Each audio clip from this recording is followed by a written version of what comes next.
Friends, good evening. আজ আমি তোমাদের সাথে একটি রেসিপি শেয়ার করছি, সর্ষে বাটার ঝাল। তো এর জন্য ছোট ছোট সাইজের বাটা মাছ নিয়েছি আমি। মাছগুলোকে নুন হলুদ মাখিয়ে হালকা করে ভেজে নিতে হবে।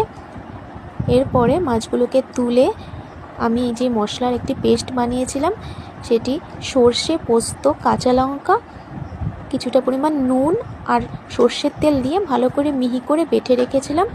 সেটি ভাজা মাছগুলোর সাথে মিশিয়ে নুন হলুদ আর কিছুটা সর্ষের তেল, কাঁচা লঙ্কা চিড়ে ভালো করে ম্যারিনেট করে নিতে হবে।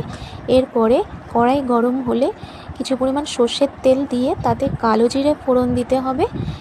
এরপরে ম্যারিনেট করা মাছগুলোকে দিয়ে সামান্য পরিমাণ জল দিয়ে ভালো করে মশলাটি জলের সাথে মিশিয়ে নিতে হবে। এরপরে 5 মিনিটের জন্য ঢাকা দিয়ে আমি রেখে দিয়েছি। 5 মিনিট পরে ঢাকা খুলে